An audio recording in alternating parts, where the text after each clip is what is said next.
What's going on, everyone? This is Solitudism. I'm here back playing Dream Daddy. I've really started to love this game.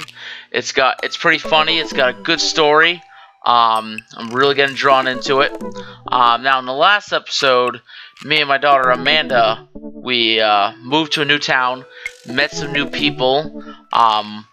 One of them's name is Joseph, another guy's an old college buddy named Craig, and there was another guy, I forget his name. He runs a coffee shop and he makes bad puns, and God, I can't remember his name. We might be able to see him again sometime in this video. I'm hoping to actually start on a date this episode, because I didn't get to last time, because I ran out of time. But let's get back into it. Oh man, how long was I out? What time is it? I look over at the clock. It's 3:55 p.m. I have to be at the parent-teacher conference in 5 minutes. I jump out of bed, throw on the nearest clothes, and run out the door.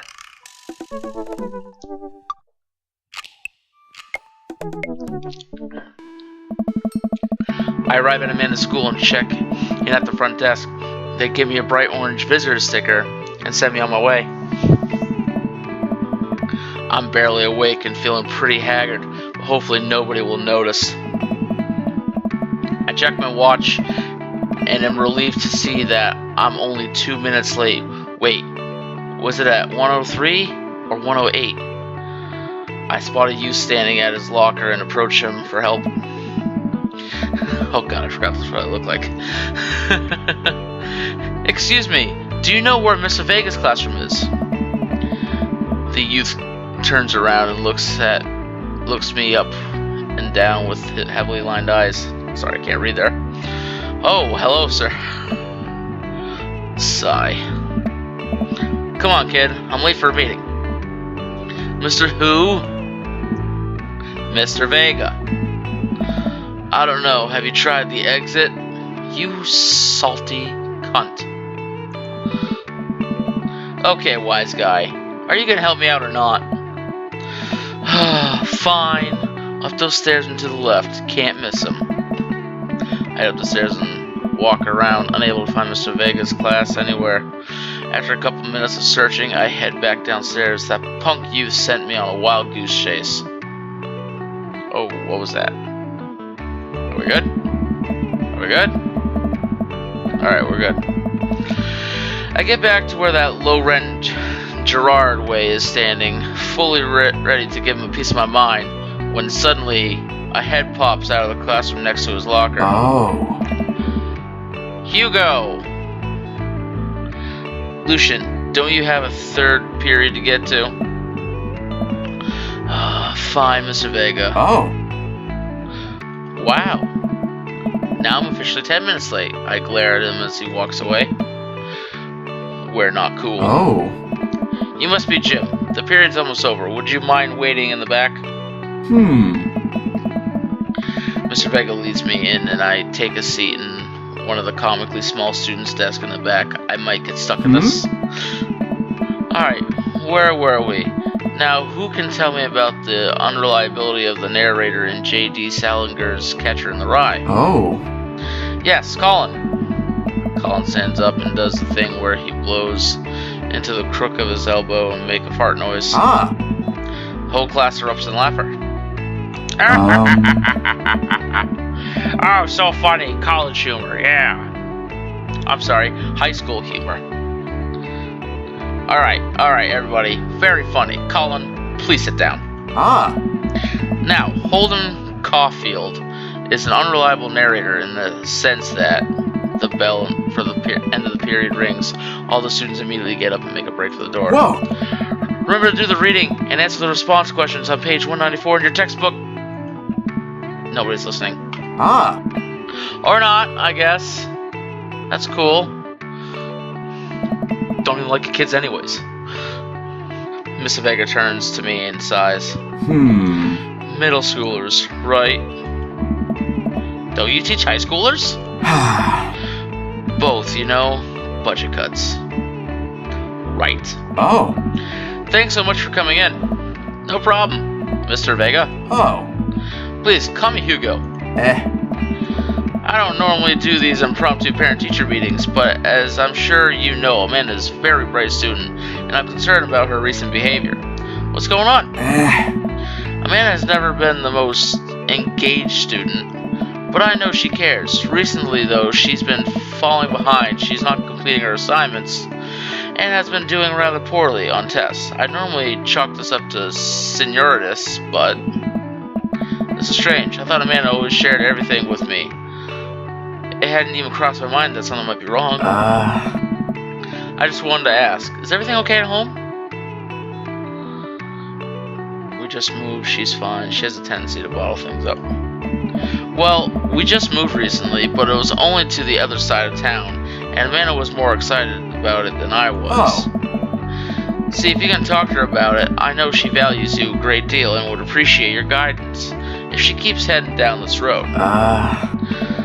I know how impromptu our school is to her, and I would hate to see her miss on scholarship money that she clearly deserves. I'll make sure to talk to Amanda. Thanks for letting me know, Hugo. Oh. Anytime! On my way out, I stop, think for a moment. I turn to Hugo. Hey, Hugo! Oh. Yes? They ever catch that rye?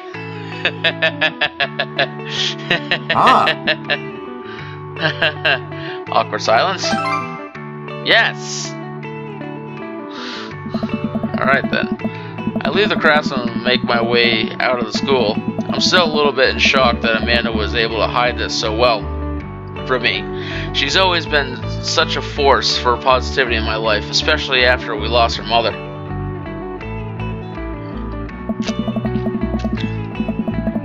Amanda must be done with classes for the day by now. I'm sure she would appreciate a ride home, and maybe I can talk to her about what's going on. I pull up to the carpool and Amanda hops in the passenger seat. So did you have fun gossiping about me? Miss Vega and I actually just gossiped about our celebrity crushes. So you talked about Mario Batali the whole time. It was a very productive meeting. I'm pretty hungry. Can we grab some dinner? Sure thing. We can make something at home. Let's go to the mall food court. Does that sound good to you? Yeah, sure. Why the mall? Geez, can't Dad take his daughter to the mall? Will you buy me things? I will buy you a thing, singular. Sounds like a deal to me. We drive in silence for a short while. Amanda plays a game on her phone. I should say something. You know, sometimes when a kid gets older, they find that they have to keep things from their parents. And that's okay, because it's sometimes things get too. My God, I cannot talk tonight. I am sorry, everyone.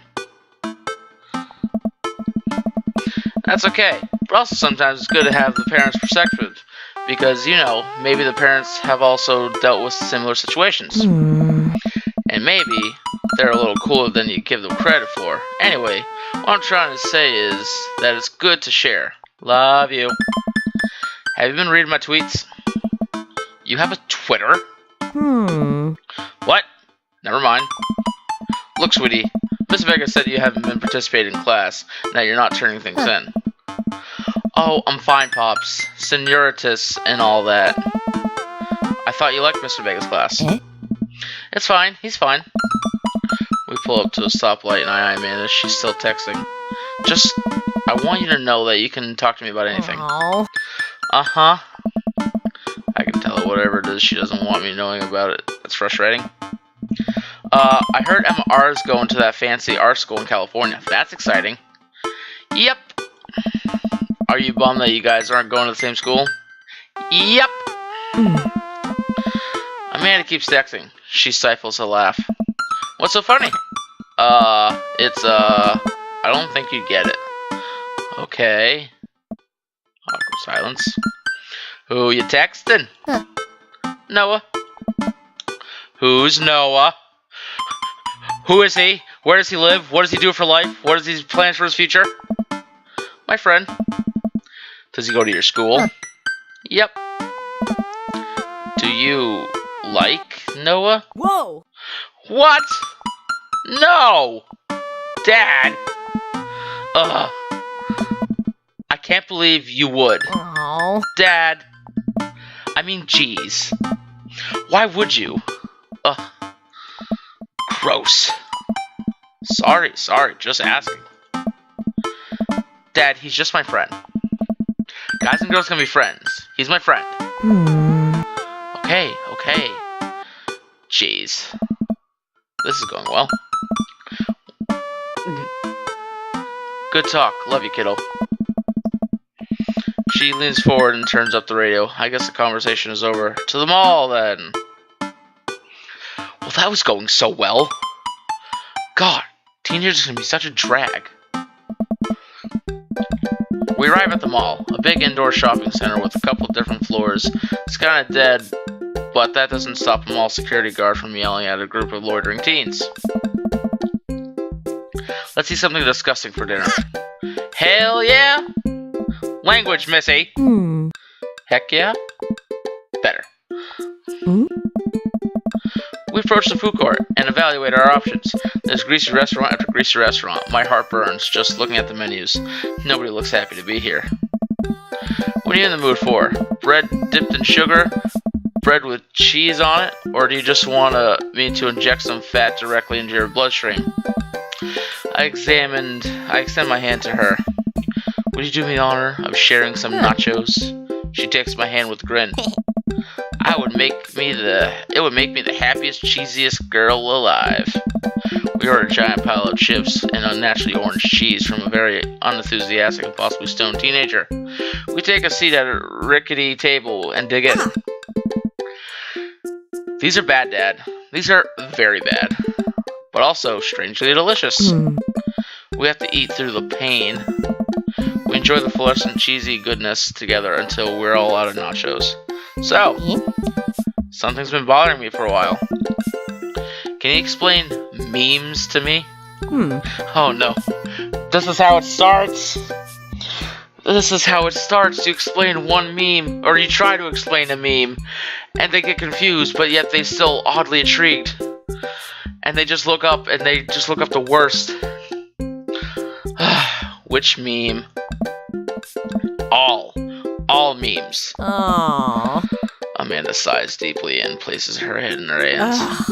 Dad, it's complicated. See, memes are inside jokes shared by a bunch of people that get less funny the more people do it. So the problem is that by the time a meme gets to you, Dad, all its users have already done the joke to death. Dad. And what's worse than that is the movies and TV and video games will try to jump in on a meme train, but just based on how long it takes to make them, the meme will be long dead by the time it comes out, so it just dates it, and it's funny. It isn't funny. Oh shit, what up? Ugh. Dad, please. Anyway, changing the subject. Where to now? Want to go to the golf store? Huh? What? You know, the one that's all black and tries to establish itself as anti-establishment despite being an exact representation of the establishment? I don't know what store you're talking about. You know, one where you can buy chain wallets and it's basically an assault on whatever people fought so hard against in the punk and hardcore movements in the 70s and 80s. Huh? Dude, you gotta be more specific. The one you threw up in that one time. Oh, that one. Yes. Amanda runs into the store with me tailing behind her. She makes a beeline for the back. All right. There it is. You can still see the outline, kinda. I'm so proud. Speech! Amanda. Yes. Speech.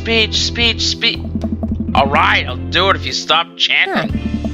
Amanda stops immediately. I clear my throat. Thank you for all joining us here today to commemorate an historic moment that would ever forever shape history.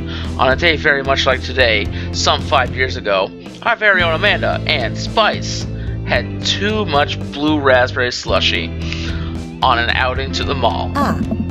After begging her father to take her to Dead Gotham Beyond to buy rainbow suspenders, she proceeded to throw up all over the display of My Chemical Romance merchandise. Her loving father then had to pay for said merchandise, which to this day remains among our possessions. Thank you. Amanda has moved. She begins clapping. Slow at first, then faster and more vigorously. Several other patrons turn their heads. One of them also starts clapping. I bow my head. Yeah. Oh, hey, chain wallets. While Amanda busies herself looking at band t-shirts, I try to find something of interest to myself. Not much for a dad to look at in Dead Gotham Beyond. Pursue the band t-shirts. Look at ironic mugs. Check the clearance bin for hot deals. I'm suddenly stricken by an existential fear. If there's only one number one dad, then why are there so many mugs here that say that? This whole time, I thought I was the only one. If I'm not number one, where do I place in the global dad ranking charts? Oh my god, I have work to do. Look, this is very important to me. Oh. Well, hello there, sir. Do you like garlic by any chance? I overhear a stifled argument over at the cash register. An older gentleman is carrying a garment and showing it to a bored-looking cashier with pink hair. I can see that. Don't know what to tell you, dude. I just work here. Listen, when I bought this online, the website said this blouse was Victorian-inspired. However, I received it. It clearly held the trademark of Edwardian dressage. Do you want a coupon? I can give you a coupon. Will you leave if I give you a coupon? Is there a manager present? People have to know what they're buying. I am the manager. I see. Well, it would seem that I have outstayed my welcome. Good day, shopkeep. Your superiors will receive a strongly worded letter by post. Whatever, dude. The man whirls around and storms out, his literal coattails trailing him behind him.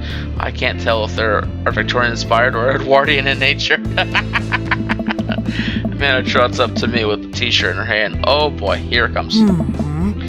Hey, Dadtron 5000. Yes, I'll buy it for you.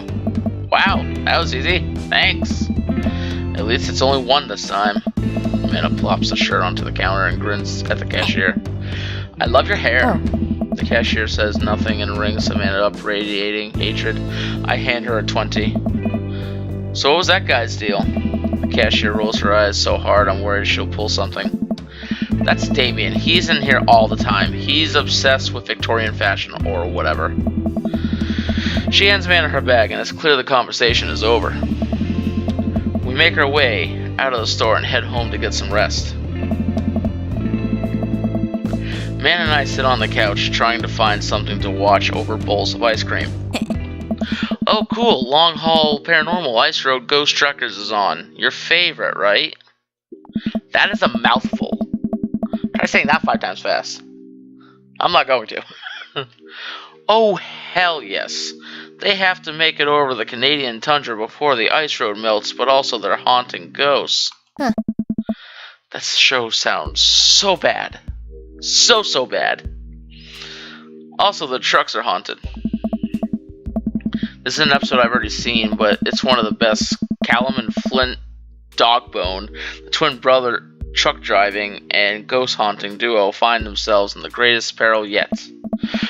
Oh no, the ghost done got control of my truck. I can't steer onto them. They're damn ice roads. Let me use this EVP meter to try to communicate with the spirits. Flint, we're about to die. Almost got it. You listen carefully. It sounds like it's saying you're going to die. That's because we're about to die. This is art. The episode ends and Amanda excuses herself to start an argument on the internet. I stay up a little bit longer, curious about the exploits of Callum and Flint Dogbone after their disastrous ice road accident. Afterward, I crawl into bed and get a good night's sleep. This is going pretty good. I don't know what's up with that Damien guy and his fucking Edwardian or Victorian style needs. Alright. Morning, sleepyhead. 5 more minutes. You have never ever let me have 5 more minutes, so get up! Fine. We have cereal for breakfast and spend the morning putting together furniture. Amanda is much better at interpreting the tiny manuals. We're able to put together a few shelves and one desk, but I'm pretty sure it was supposed to be a bookcase. So, you excited for the cookout today? Excited to beef up my grilling skills. If there's food, I'm excited.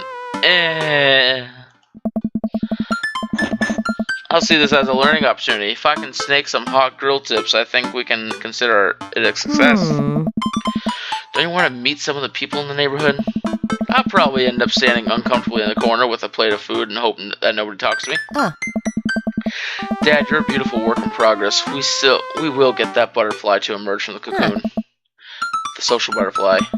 Well, we better start getting ready. We definitely don't want to be late. What? No. We have to be fashionably late. Who shows up to a cookout on time? You know what? We're going early, just because you said that. I heard the door and Amanda reluctantly follows. We walk across the street to Joseph's house with a store-bought veggie plate. I'm a terrible cook, if it doesn't involve a grill.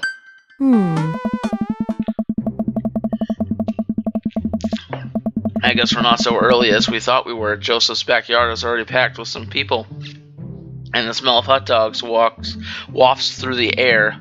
Small children run through a sprinkler, and adults chat in small clusters. I see your veggie plate down on the table, next to 2 other veggie plates. Ha! Hey, there's Joseph! I wave to get his attention. The moment he sees us, he jogs over, arms open wide. Oh, welcome. I'm so glad you 2 are here. And you brought veggies. Let me introduce you to my family. Kids, come on over here. This is Chris, my eldest. Hi. This is Christian and Christy. They're twins. They stare creepily and say nothing. What is with you 2? Stop it! Stop burying down into my soul. Hi. Then, of course, there's our youngest, Krish. Krish? Wait, where's Krish? Maybe Mary put him in the crib. Oh, and how could I forget my lovely wife, Mary? Hey. Joseph pecks her on the cheek. She smiles. Ah, Mary, sweetheart, did you put Krish to bed? I'll have to go look for him. What? You'll have to... Joseph takes a moment and regains his composure. Mary, this is our new neighbor, Jim and his daughter, Amanda. I'd shake your hand, but I have a glass of wine that I need to tend to. I love her. Nice to meet you, Mary. Charmed. Well, I have to go over there now. My wife has a wonderful sense of humor, but please, you 2 enjoy the barbecue. All the guys are really excited to meet you. Here, let me introduce you around. Hey, Jim, have you met Brian yet? Who? Hey, Brian, come over here for a sec. A man with a loud Hawaiian shirt jogs up to me. Yeah. Hey, Brian, this is Jim. He just moved to the neighborhood. Hello. Hey. Well, pleased to meet you. Put her there. Cracker Barrels. Brian pulls me into a handshake, engulfing my hand in a vice-like grip. Hi. I let a small squeak after my hand bones have been ground to dust. Not much of a handshake guy, huh? Guess I'm more of a hugger. Ah. Which house did you move into?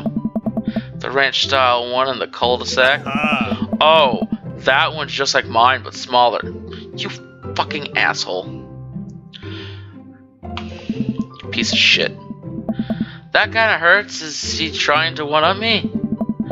My instinctive dad and competitiveness kicks into gear. It's leaner. Smaller houses are safer. I practice design, minimalism in my purchases. Why own more when you can own what's right? Right. Also, I'm pretty sure my house could outmaneuver your house and achieve a tactical advantage. Oh, let me introduce you to my daughter. Yeah, fuck you. Kid peeks out from behind Brian. Ah. This is Daisy. Hello. Hi, what grade are you in? 5th grade. Hey. We're actually trying to get her to skip 6th grade, not to brag, but she's pretty smart. Not to brag? That's exactly what bragging is. I don't like you. Amanda's smart too. Thanks, Dad. Hey. Well, I'll be around the party if you feel like saying hey later. You got it. Don't fucking count on it, Brian. Don't fucking count on it. I will end you. This is Robert. He lives just across the street. Haggard man nursing a glass of whiskey eyes me up and down. Well, hello there, sleeker looking Wolverine. Hey, I'm Jim. It's nice to meet you. He takes a long swig of his drink. Charmed. Hey. Jim and his daughter just moved in next door. Cool. If you ever need recommendations on where to get a drink in this town, Rob's your man. I told you not to call me Rob. Oh. Right, got it. Robert ambles away without saying goodbye. Hey. He's not really a people person. Wow, I think I've actually met everybody else here. Great, I bet you're excited to get to know everyone. Better hope you both enjoy yourselves. Man and I mill around and try out some of the food spread out on the table. I pick up some deviled eggs. Amanda grabs a small paper plate and immediately begins piling it with baked goods. I don't want to have to make friends. Come on, Dad. Who are you gonna party with when I go off to school? But I don't want to have to do pleasantries. Dad. They're gonna talk about weather. Go do it. Make a friend. But how could I possibly abandon my only child at a social function? That's bad parenting. This plate of cookies is my new dad. Bye. Amanda, no! Don't leave your daddy. Don't leave me. I love you. Amanda shoves me into the center of the yard. Well, here goes nothing. I look around the party and am I surprised to see some familiar faces. Isn't that the barista from the Coffee Spoon? What a cool guy, and mysterious. The guy kept trying to one-up me. Yeah, get the fuck out of here.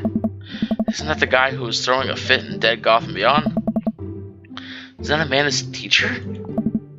Hey, I know Craig! Craig! Wait a second. All these people live in our cul-de-sac? That can't be right. I better investigate. Dr. Robert and Brian. Dr. Matt, Hugo, and Craig. Burger time! That's the time I want to talk to.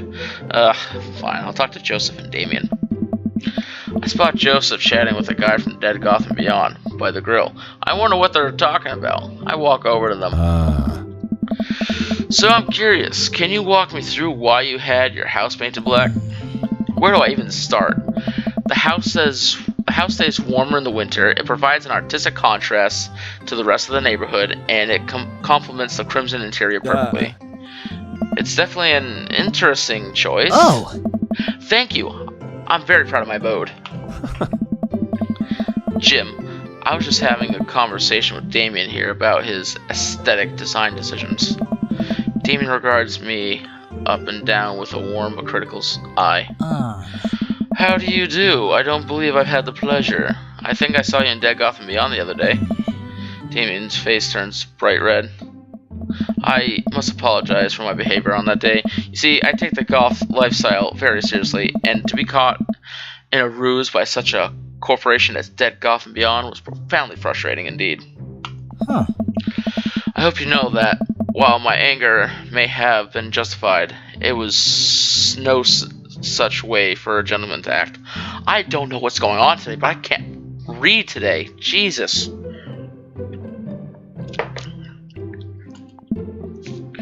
It's okay, man. Do tell me about yourself. Are you new to the area? Yes, my daughter and I just moved the other day. She was the one I took to Dead Gotham Beyond. Very good taste on her part. Does she partake in the goth lifestyle? I think for a second I look over to Amanda, who's hanging out with some of the older kids in the neighborhood. Hey Amanda, would you consider yourself a goth?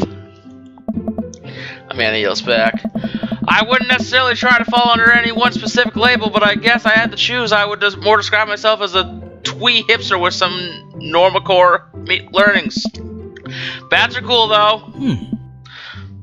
Ah, pity. Are you enjoying the party so far? Oh, definitely. Thanks so much for putting this on. It's nice to be in a cul-de-sac where everyone is so friendly and welcoming. Mano walks up to the conversation. I also like The Lost Boys a lot. Really good movie. Does that count as golf? That it would, my dear. I don't believe we've had the pleasure of meeting. Damien Bloodmarch. I love that last name. Can I adopt your last name? Can you adopt me? Please adopt me. Damien Bloodmarch at your service. Damien finishes the sentence with a flourish and bow, producing a single rose and offering it to Amanda. Amanda blushed and returned the gesture with a curtsy. My, do you know how to treat a lady? Oh. Get away. Go back to your dark hole where you came from. Hello, Amanda. Seemingly out of nowhere, Joseph's twin kids appear. Are they speaking in unison? Hey. Won't you come play with us? Come play with us forever. Guys, enough with the creepy twin shtick. We've talked about this. Christian and Christy slowly back away. Yeah, get the fuck back in your dark corner. God. Where do you think they got that from? Mary pops up in the conversation, wine in hand. Of course. I don't know. Mary takes a long sip of wine. I think I might have taped over VeggieTales VHS with The Shining. Who knows? Oh! Brilliant on your part. Good job. She takes another sip of her wine. Where's Krish? Wasn't he with you? You had him a moment ago. He's probably stuffing dirt in his mouth. He'll be alright. Toddlers are pretty resilient. Mary tips her glass to me. Ain't my first time to the rodeo. It's my fourth. I have squeezed 4 little. Sweetheart, would you do me a favor and go please find Krish? That would be great. I'm sure he's fine. Mary. Okay, jeez. Mary finishes her wine and wanders off. Dad, can we go now? Lucien, have I introduced you to Jim yet? Hey, it's that punctual man at school. I remember you. Whatever. That's no way for a young man to speak to his elders. Be polite. Lucien bows. Whatever, sir. Lucien bows again. Mr. Christensen, may I have a veggie burger, sir? Coming right up, bud. Are you a vegetarian? Yup. Make that 2 veggie burgers. Did you know that some people in the Victorian era were vegetarians? They described carnivorous type people as bloodlappers. Dad. That's really interesting, Damien. Joseph turns to the grill. Just a hint of a tattoo peeks out from underneath his sleeve. I can't believe I didn't notice it before. It looks like the bottom of an anchor. Whoa, is that a tattoo? Yeah. Yep. I wasn't always a youth pastor, you know. That's so cool. Want to see mine? What? Lucien pulls back some rubber bracelets, revealing a lopsided 666 in black ink. You devil worshipper! Heathen! My buddy gave me a stick and poke tattoo last week. I think it's healing up pretty good. Lucien! We'll talk about this later. That's pretty cool. What's the significance of the tattoo? I don't know. I just thought it looked sick. Well, in my opinion, the only reason you need to get a tattoo is because you want one. Careful though, the number carries weight. Man, Joseph is way cooler youth pastor than I thought. I just figured youth pastors popped up out of the womb with a Bible. I wonder what he did before preaching. You know what? We put off long enough. It's burger time. Without further ado, let's work some magic. Joseph closes his eyes, takes a deep breath, and gets to work. With the greatest of ease, he sets patties on the grill, flourishing as he flips his spatula in the air. It easily some of the best grill work I've ever seen. Oh. You guys think it's my first time in front of the grill? He's working faster now, effortlessly tossing cheese onto patties and perfectly grilling onions on his side. One after another, the dads take notice and crowd around Joseph to admire his masterful technique. Oh. You probably didn't know this, Jim, but Joseph's known around here for his grillmanship. He's ungrillevable. What the fuck? Bro. Get out of here. I try to get on his level, but I just can't catch up. Hey. With the puns! Why? Let us keep studying his rare quality about him. I'm going to kill you. Mustard, we keep talking about this. Can't we just appreciate the artist? Stop it, everyone! I don't enjoy these puns! Hey. I've never seen him make a mistake. Ah. Oh my god. Okay, we need to stop this. It's getting too cheesy. Please, stop! All the children at the party boo at the glorious display of puns in unison. Alright, you guys, the food's ready. Please form an orderly barbecue. Amanda groans. We all grab our food and hang out, enjoying perfectly good cheeseburgers. Yeah. Man, it's wild how all of us dads live in the same cul-de-sac. Kinda nice, isn't it? It feels like there's a real community here. Totally helps when you're just a single dad trying to raise a kid. We're happy to have you here, man. I think you're gonna like this neighborhood a lot. Plus, Amanda seems to be getting along with all the kids. If she decides to get into babysitting game, she'll really make a killing. Oh. Hey, why don't you add us all to Dadbook? Dadbook? Oh. Yeah, it's a great social network for dads to keep in touch with each other. We're all on it. So if you ever needed to reach out to anyone, that's the simplest way to do it. Huh. Sorry, I'm just an old-fashioned dad. Social media goes way over my head sometimes. Don't worry, Pops. I'll help you figure it out. The rest of the barbecue goes smoothly. We all trade stories and drink beer as our kids play on the lawn. Amanda breaks up a fight between Carmencita and those weird twins. I think they wanted her soul. Fucking freaks. Man and I walk back to our place as the sun sets over the neighborhood. Pretty fun party, don't you think? I mean, I got a burger in me. I felt like I was at a networking event. Wish I could have been playing Paranormal Ice Truckers. I'm gonna get LinkedIn notifications out of this. I just know it. You don't think it's nice that people want to connect with you? Not when their affection jams up my inbox, metaphorically speaking. Well, hey, at least you met some other cool dads. You should hit them up on Dadbook. Maybe I will, if I ever figure out how to use social media works. I have a good feeling about this place. Me too, Dad. Oh. Man and I arrive at home with the remnants of our veggie plate. Seems like nobody was really into the cauliflower. Any big plans for the evening? Actually, yeah, I'm going out with some friends. Oh. Is that okay? Of course, just keep me posted and be home before midnight. You got it. And be careful. Yeah. I will. Make good choices. Of course. And call me if you need anything. Dad, you're not going to do the thing where you wait silently for me to come home in the living room with all the lights off, are you? What? No. I've never done that and I never will do that. Okay.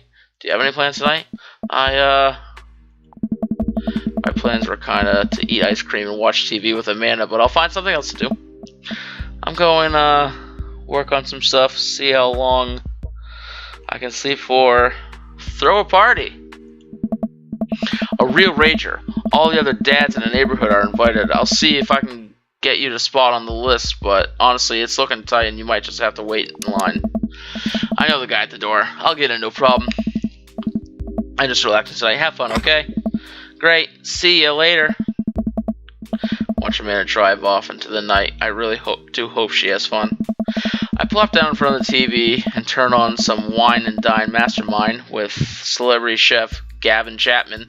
Looks like Gavin's making a roasted rack of lamb with rosemary and mashed potatoes. Oh my god, that sounds fucking delicious. Oh, God. I'd love to be able to cook like that. Although I think if I was actually good at cooking, I'd use my powers for evil, just like making baked Alaskas all day instead of any food for real nutritional substances. Man, Gavin Chapman just caught that thing on fire, but he meant to do it. What a professional. I lose track of time and I blaze through the several episodes of Wine Dine Masterminds, and also one episode of some cooking show called Meat Hell. Okay then. I'm not even sure what that one was about. It was just a lot of yelling. I glanced at my watch. Man, it's almost midnight. I should check in with Amanda. I sent the text. Hey kiddo, you good? I wander into the kitchen as I wait for a reply. Amanda's phone is almost always in her hand, so I'm sure she'll respond soon. Unless she's driving home now, in which case I hope she doesn't respond soon, because I definitely taught her better than to text and drive. I reach into the freezer and grab an ice cream sandwich. It's a little late for this, but I think I earned it after a long day of socializing. I check my watch again, and then my phone. Nothing yet. Okay, now I'm worried. Do I call her? Do I call the cops?